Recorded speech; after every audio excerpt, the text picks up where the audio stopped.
আমি সর্বপ্রথম যেসব ভাইদের রক্তের বিনিময়ে আমরা এখানে আসার সুযোগ পেয়েছি, গত বছর জুলাই আগস্টে এই সরকারের বিরুদ্ধে আন্দোলন সংগ্রাম করতে গিয়ে যে সকল ছাত্র, যুবক, শ্রমিক এবং শিশুরা শাহাদাত বরণ করেছেন, তাদের রুহের মাগফিরাত কামনা করছি। আপনারা জানেন, সারা বিশ্বে বিভিন্ন জায়গায় যখন গণ অভ্যুত্থান হয়, ছাত্ররা নিহত হন, যুবকরা নিহত হন, শ্রমিকরা নিহত হন, কোনো শিশু নিহত হন, এমন কোনো ঘটনা কখনো ঘটেনি। এই বাংলাদেশেই সর্বপ্রথম কোনো অভ্যুত্থানে আমাদের দেশে প্রায় ৬০ জনের উপরে শিশু নিহত হয়েছেন। আমরা এই সকল শিশু এবং সকল শহীদদের প্রতি কৃতজ্ঞতা প্রকাশ করছি এবং যে সকল পরিবার তাদের সন্তানকে হারিয়েছেন, সেসব পরিবারের প্রতি আমরা সহানুভূতি জানাচ্ছি। সম্মানিত এলাকার বোনেরা, মারা, আপনারা জানেন, আপনারা অনেক ভাইয়েরা বলেছেন গত 16 বছর আপনারা ঠিকমতো কথা বলতে পারেননি, আপনারা ভয়ে চলতেন, নিয়োজিত ছিলেন। গত 16 বছর কিন্তু বাংলাদেশে কোনো মানুষই কথা বলতে পারেনি। আপনারা জানেন, তারেক রহমান যখন বক্তব্য দিত, এই গত ফ্যাসিস্ট সরকার আইন করে তার বক্তব্য নিষিদ্ধ করে দিয়েছিল। কোনো টিভি চ্যানেল, কোনো সাংবাদিক কোনো প্রকাশ করা না হয়। বিএনপির কোনো বক্তব্য প্রচার করতে দিত না। আইনজীবীরা ঠিকমতো কোর্টে কথা বলতে পারতো না। সাংবাদিকরা তাদের কলমের মাধ্যমে ঠিকমতো লিখতে পারতো না।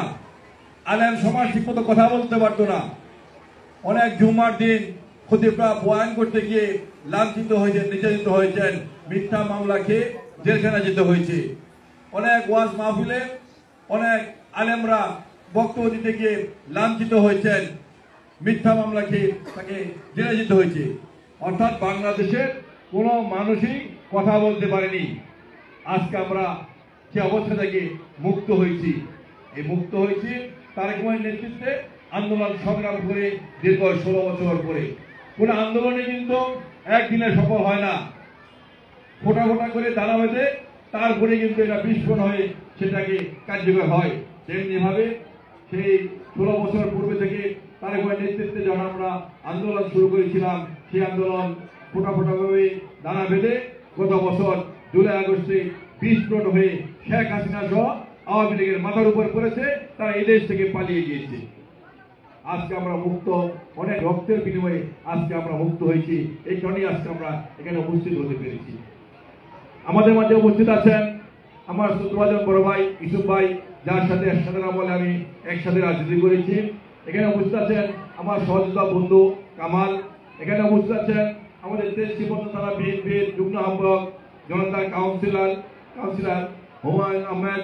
আমাদের মাঝে উপস্থিত আছেন এই এলাকার কৃতি সন্তান, জাতীয় ছাত্র দলের সাবেক সাধারণ সম্পাদক, যুব দলের সাবেক সাধারণ সম্পাদক, এই এলাকার কৃতি সন্তান মনিরুজ্জামান মনির। আমাদের মাঝে উপস্থিত আছেন ছাত্র দলের সাধারণ সম্পাদক, এই এলাকার কৃতি সন্তান মানিক। আমাদের মাঝে উপস্থিত আছেন আমার সহযোগিতার ছোট ভাই খুরশেদ সহ বিভিন্ন পর্যায়ের নেতৃবৃন্দ। উপস্থিত বোনেরা, আমরা যে কথাটি বলছিলাম আমরা দীর্ঘ 16 বছর তারেক রহমানের নেতৃত্বে আন্দোলন সংগ্রাম করেছি এই বাংলাদেশের মানুষের শান্তির জন্য, বাংলাদেশের মানুষের মুখে হাসি ফোটানোর জন্য, বাংলাদেশের মানুষের ভোটের অধিকার জন্য, বাংলাদেশের মানুষ যেন নিরাপদে চলাচল করতে পারে, বসবাস করতে পারে। সেই কারণে আপনারা জানেন, শহীদ রাষ্ট্রপতি জিয়াউর রহমান যখন ক্ষমতা আসলেন, তিনি কিন্তু আমাদের বোনদের, বাংলাদেশের বোনদের তাদের উন্নয়নের জন্য তিনি কাজ করেছেন। তিনি বলেছেন, এই বাংলাদেশের অর্ধেক পুরুষ অর্ধেক মহিলা, এই মহিলারা যদি পিছিয়ে থাকে দেশ কখনো অগ্রগতি হবে না, দেশের কখনো উন্নয়ন হবে না। এই কারণে কিন্তু শহীদ রাষ্ট্রপতি জিয়াউর রহমান বাংলাদেশে নারী মন্ত্রণালয় সৃষ্টি করেছিলেন। তিনি নারীদেরকে চাকরি ব্যবস্থা করেছিলেন। তিনি নারীদের চাকরি কনফার্ম করার জন্য তিনি নারীর জন্য কোঠা তৈরি করেছিলেন। তিনি ভেবেছেন যে পুরুষের পাশাপাশি নারীরা যদি দেশ গঠনে এগিয়ে নিয়ে আসে, নারীরা যদি কর্মক্ষেত্রে এগিয়ে না আসে, তাহলে এই দেশকে কখনো এগিয়ে নেওয়া যাবে না। পরবর্তী পর্যায়ে আমাদের নেত্রী বেগম খালেদা জিয়া কিন্তু এই নারীদের উন্নয়নের জন্য আরো ব্যাপক কাজ করেছেন। তিনি নারী মন্ত্রণালয়কে পরিবর্তন করে মহিলা ও শিশু মন্ত্রণালয় করেছিলেন। তিনি সারা বাংলাদেশের জেলায় জেলায় মহিলা সংস্থা করেছিলেন।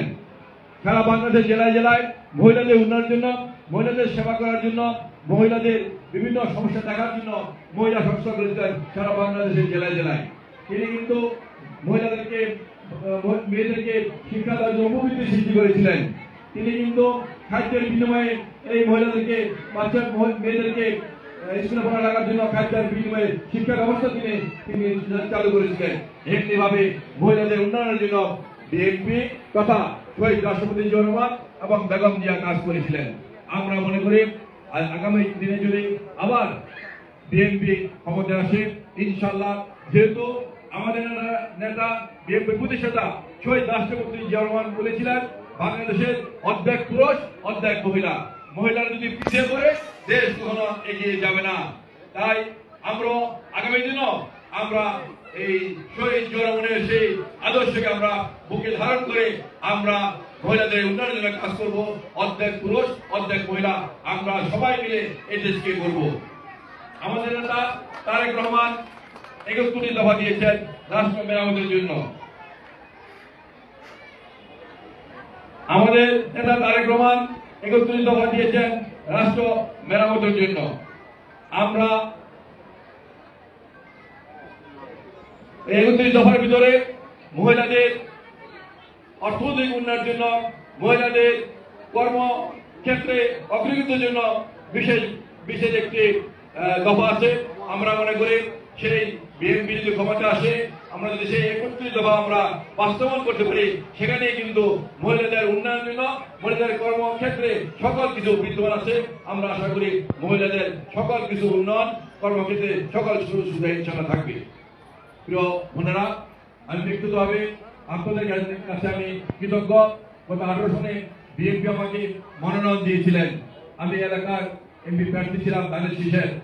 এই কুখ্যাত স্বরাষ্ট্রমন্ত্রী, তার কারণে কিন্তু আমরা নির্বাচন করতে পারি নাই। এক বোন বলেছেন তিনি ভোট দিতে গিয়ে লাঞ্ছিত হয়েছেন, অপমানিত হয়েছেন। শুধু এক বোন নয়, ধানের শীষে ভোট দিতে গিয়ে অনেক বোনরা লাঞ্ছিত হয়েছেন, অপমানিত হয়েছেন।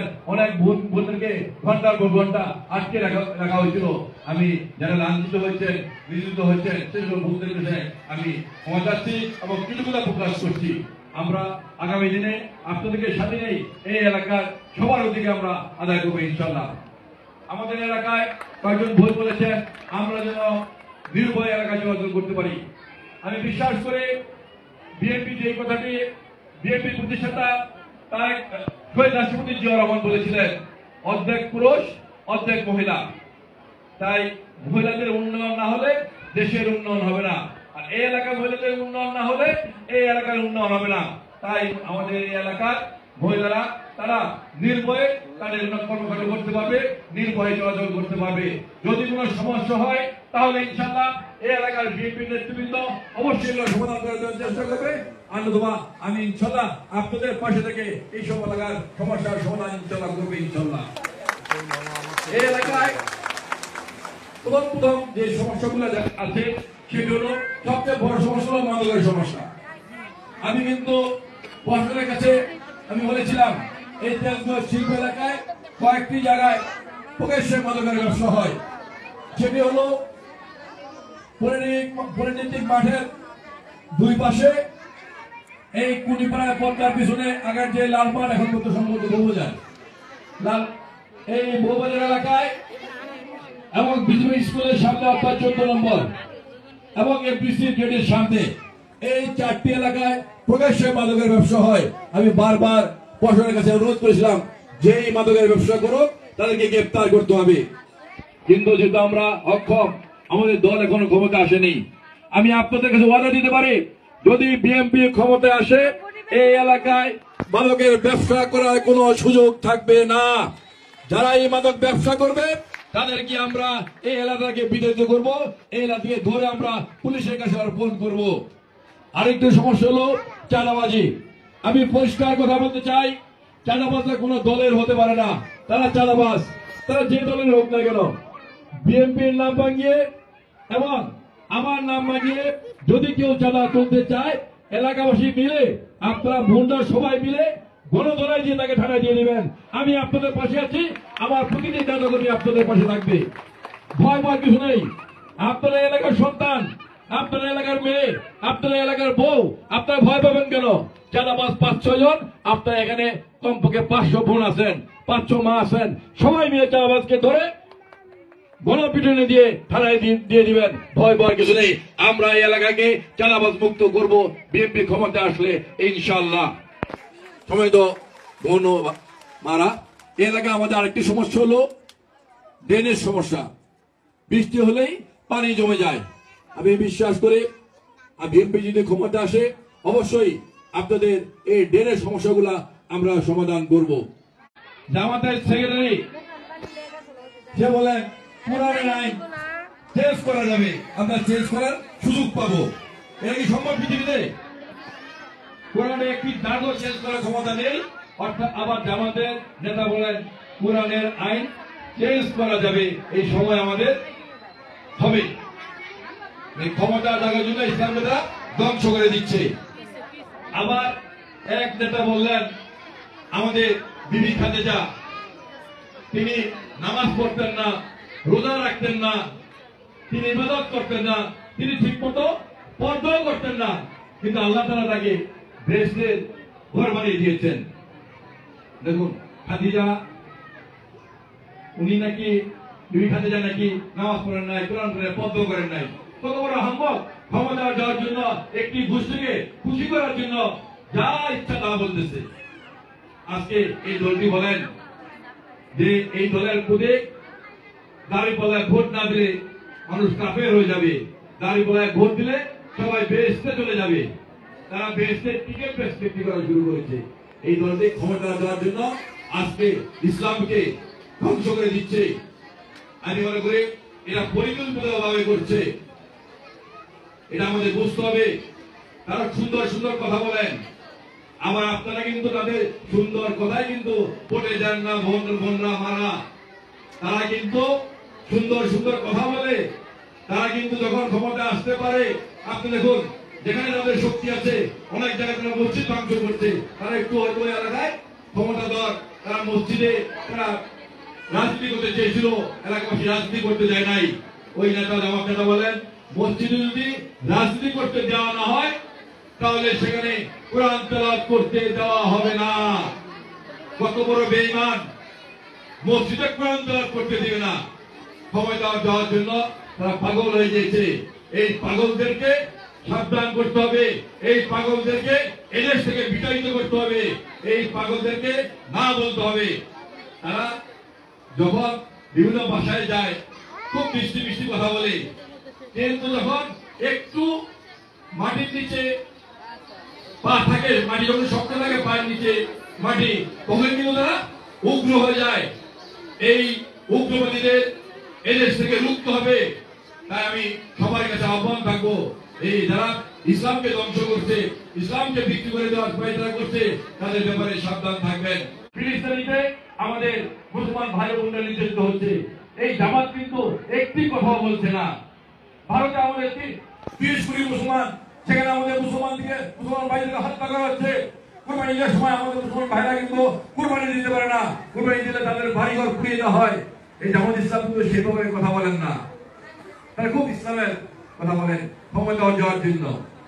তাই আজকে বলতে চাই এই জামাত কিন্তু আমাদের নবীর ইসলাম তারা বাস্তবায়ন করতে চায় না। তারা চায় ওই মজুদির ইসলাম, যে মজুদি জামাত সৃষ্টি করেছিলেন, যে মজুদি বলেছিলেন যে নবী হযরত মুহাম্মদ সাল্লাল্লাহু আলাইহি ওয়াসাল্লাম জীবনে অনেক ভুল করেছেন, তার তওবা করা উচিত ছিল, তিনি তওবা করেন নাই। জামাত তার রাজনীতি করেন, নবীজির রাজনীতি করেন না। তাই জামাত থেকে সবাইকে সাবধান থাকতে হবে। আপনাদের বসা আইসা যদি আপনাদের বাচ্চাকে একটা চকলেট দিল, একটু মিষ্টি মিষ্টি কথা বললো, পড়ে যান না বোনেরা মারা, তাহলে কিন্তু বিপদে পড়ছেন, দেশও বিপদে পড়ে যাবে। আমি আমার বক্তব্য দীর্ঘায়িত করবো না, মসজিদে নামাজ হবে। আমি বলতে চাই বাংলাদেশের স্বাধীনতার সার্বভৌমত্ব রক্ষার জন্য, বাংলাদেশের মানুষের ভোটের অধিকার আদায়ের জন্য, বাংলাদেশের মানুষের শান্তি শৃঙ্খলা রক্ষার জন্য, বাংলাদেশ ইসলামী ঐক্যকে প্রতিষ্ঠা করার জন্য আমরা সবাই মিলে আগামী নির্বাচনে আমরা ধানের শীষে ভোট দিয়ে ধানের শীষকে জয়যুক্ত করব এবং মানুষের সেবা করার জন্য আমরা সবাই মিলে ঐক্যভাবে কাজ করব।